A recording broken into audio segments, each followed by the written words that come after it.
It's time to work on the stars and florals block on our Star-Spangled Beauty ladder quilt.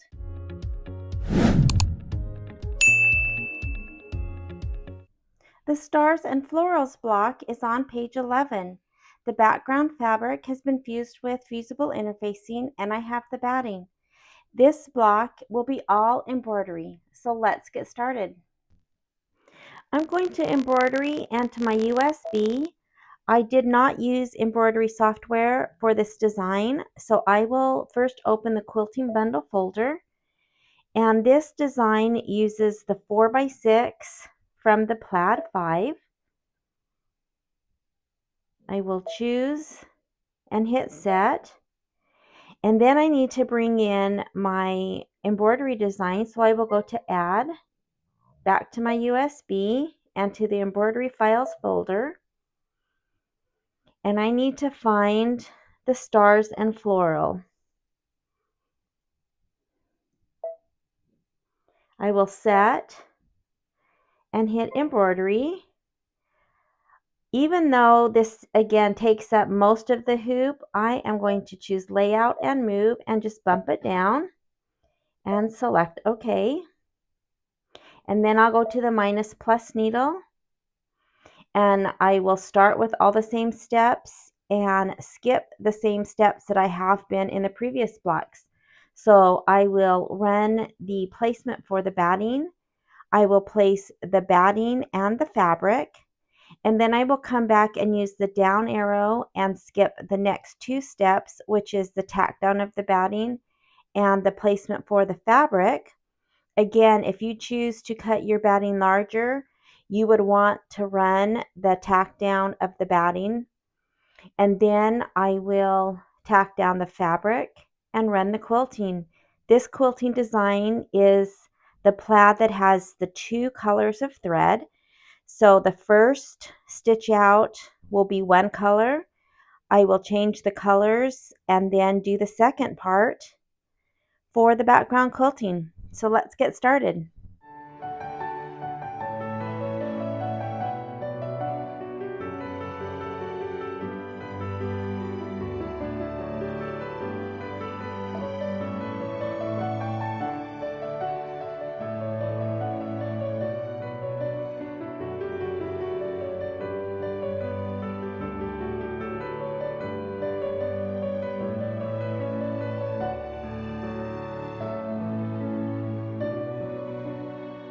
So here is the plaid that has the two-tone, and again, I would make changes if I were to do this again. This kind of minty background fabric doesn't really show off the two colors. If you look at this, it really looks just like one color. So if I were to do this on maybe a white fabric, I think you might have been able to see the difference in the blue background. There's two colors. On this mint fabric, again, if I were to do this again, I would choose a different color for one of the threads. I would choose maybe either a white or a little bit darker, because I love this plaid and I love plaids in general. So I don't mind that you can't, tell right off that it's two colors, because the plaid pattern is so great. But that's just, it would not quite a difference in the contrast between the background fabric. All right, so let's continue and start working on our design.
So I'm ready to trim this block. I gave it a quick press, and this is another block, again, that has the quilting that goes into the seam allowance. So I am not going to take out the basting and trim away the stabilizer because, again, the quilting goes into our seam allowance.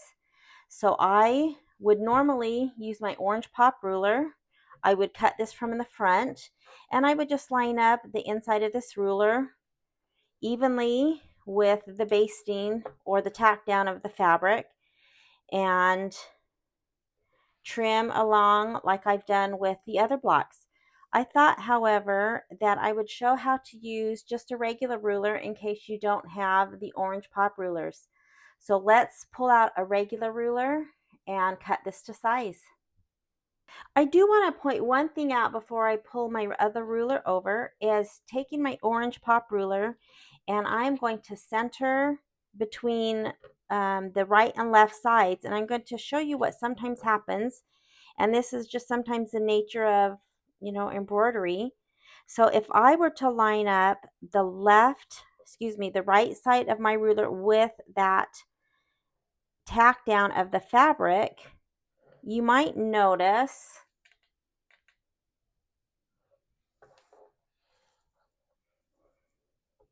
that this centerpiece actually kind of curves in.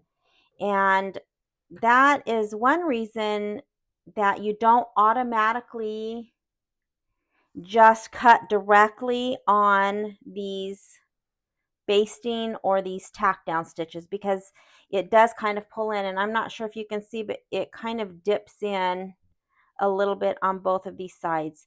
And so you just need to double check your measurements. And the easiest way to do that is to first measure. I usually measure at the top and the bottom. We're going to cut, we're looking at the side measurements, and then in the center. So if I would have thought about this earlier, I would have used a darker thread, so it might have been easier to see. But if I line my ruler up along this corner, this left side, over to the right side, it's 6.5 inches, which is what I need it to be. So that's good. And the bottom from the left side to the right side, again, I'm not sure if you can see, but it does line up right at 6.5. If I take the center measurement from the basting, I am 1/8 of an inch short. And so again, I wouldn't want to just cut and assuming those, are straight. So the easiest thing when I don't have a pop ruler, if I'm not using one, is I am first going to cut one of the sides, one of the right and left sides, and one of the top or bottom, not all four first. I'm going to cut. So let's start with this right side. I am going to go ahead and mark, since I know that the outer corners are the correct measurement. I'm going to line my ruler up, and again, it dips in a little bit. Now, I do have to say that if you don't have the orange pop rulers, definitely do something that's easily seen for the tack down of your fabric. I just use the same normally as my quilting, and sometimes that blends, sometimes it doesn't. But if you, again, are going to use a regular ruler to trim all of your blocks, it's definitely easier to use a more visible thread for your tack down. So I have it lined up to the corners, and I can see it does, dip down a little bit, but that's okay. And I want to show to see that I'm good at the top. I could have gone a little bit closer. In fact, let me go just a little bit closer. And again, it's only just because this thread is kind of hard to see. But you will notice that that center that dips down is our basting, and so that's kind of the nature again. So now I've gotten one side, so I'm going to cut the top. You can cut the top or the bottom, and I will do the same thing. I will line up the corners, and if it dips down in the center, then that's okay. Mine looks pretty good.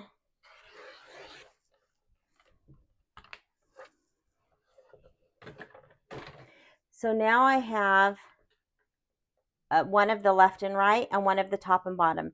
Now instead of just going to cut these, I'm going to double check that my final measurement is correct. This needs to measure 4.5 tall by 6.5 wide. So when I get ready to cut the 6.5 inch width, I need to double check that that is, going to be in the right place. So my ruler happens to be 6.5 inches. So it's easy for me to just place the 6.5 inch along the cut that I just made. I'm not worrying about the height. In fact, I'll put the ruler way up. I am just lining my 6.5 inch along this edge, and then I can cut this side. Now, let me pull out a larger ruler in case you're working with a larger ruler. If you didn't have one that was exactly that correct size, so here's a 9.5 inch ruler. I need this width again to be 6.5. So I will take the 6.5. I'm going to move it towards the top since I want to cut all of this. And I would line, and we're not worrying again about the depth. We're just doing the width. So here's my 6.5.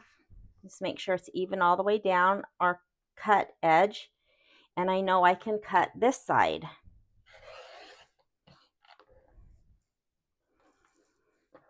So now the width is correct, and now I need to do the same thing for the height. Here's my cut edge, so I'm going to flip it to my left. I will line up the 4.5 because this needs to be 4.5 inches. And now I can, if I want, line it up to make sure that I'm straight. That's always a good thing. Make sure that my 4.5 is, straight all the way down. And then I can cut this side.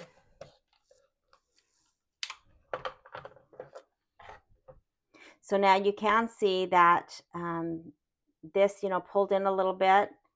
And that's, again, why you can't just automatically cut on that line. So now I have my 4.5 by 6.5, and I've used a regular ruler. I hope that I didn't confuse you too much on, how to use a regular ruler. You just need to measure and cut using these bastings as a guideline, but double checking your measurements. So I wanted to point out one other thing that I'm doing, and this would be helpful if you're choosing to do all of your blocks.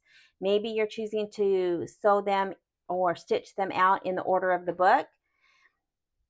I am taking all of the blocks that I have done. I am, again, working on section 1. And as I am finishing, I am just putting them in a packet just to make sure that, they stay nice and flat and, don't get dirty or, tossed on the floor accidentally. And so I have the filler blocks next, and then we'll be ready to put section 1 together. But again, if you're going through the entire book, let's say start to finish, each of the pages tell you what section your block will go into.